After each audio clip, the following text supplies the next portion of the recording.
go to school and then I turn invisible. Lisa Heron's in the studio along with Smokey the Bear. Good to see you guys in here. And I know it seems I feel Good morning. Good morning. I feel like we've dodged a bullet this year. We had a pretty lucky, at least here in the basin, a good fire season. But fire prevention obviously continues. It does. It does continue, and in the fall is when we start our prescribed fire program, and we started that a couple weeks ago. So we want to let people know that we're going to be burning in lots of locations around the lake, so they might see smoke.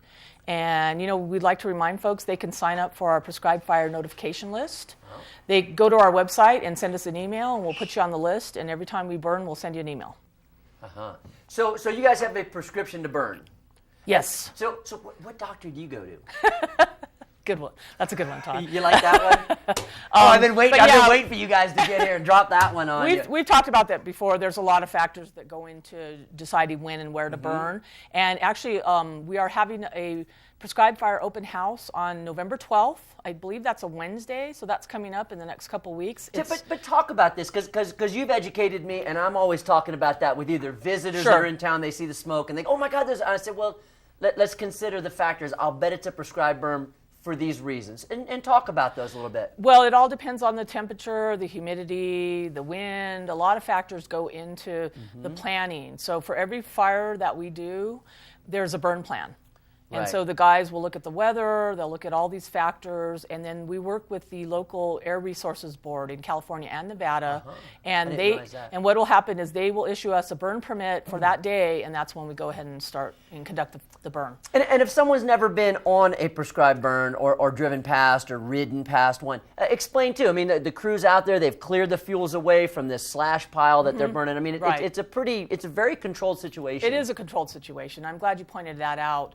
They'll pile the excess fuel into piles in a lot of areas, and then they'll go ahead and burn the piles when the conditions are right. So fall typically brings cooler weather, cooler temperatures, higher humidity, and that's why we do a lot of burning in the fall. Yeah, I didn't have your interview sheet when you first came in, but when I saw that you were coming, I said, I guarantee she's going to want to talk about controlled burns, because with the snow in the forecast and all of this, once we get snow on the ground, you guys start lighting them up everywhere. They do, and it depends on how much snow. And they're in every town, and you've been in this town long enough. There's the people that when we don't have snow, they complain about not having snow. Then we have too much snow, they say we had too much snow. Of course. There's the people that when we have a fire like Angora, they complain about the fire in Angora.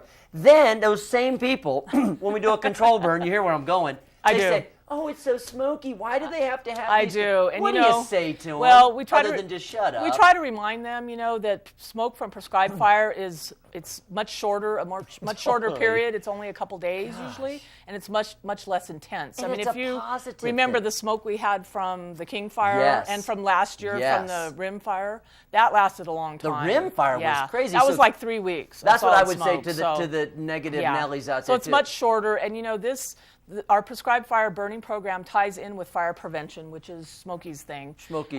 So your name is Smokey the Bear. No, it's it's just Smokey Bear. Smokey Bear. Yeah. He doesn't have a middle name. Smokey Bear. Is it a different one? Is it like a trade, right? Or something, an infringement no, or going somehow on? the got attached to him somehow. I don't know how. You're kidding. But no, he's just Smokey Bear. So. Smokey Bear. It's not Smokey the Bear? No. Are you sure? I'm sure. Smokey. Is that right, Smokey? Right.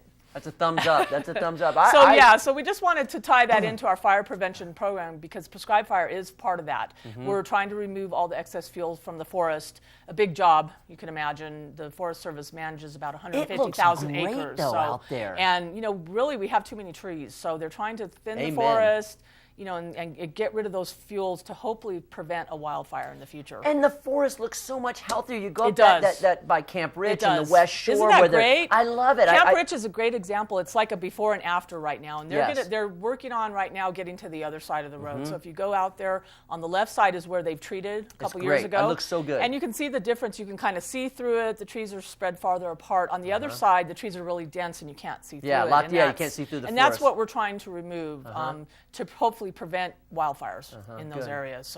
So look for some smoke, some plumes of smoke. Look for some smoke. And then often you guys do a good job, too, on the roadways saying, hey, this is a controlled burn, don't report it. They put up signs, and we try to, we send out information. But, if you're concerned, you can always give us a call and find out. We do have a fire hotline, too, that you can call to find out where the burns are. All right. I think if I learned anything today, it's the fact that Smokey's middle name is not the. That actually comes Smokey to the shock. Bear. It's a little bit. So. I'm gonna take me a while to adjust, but Smokey Bear, nice to meet you. Lisa, always good to have you on Thank here. you, Todd. Talking about all the good stuff the Forest Service is doing with fire prevention. We'll be back.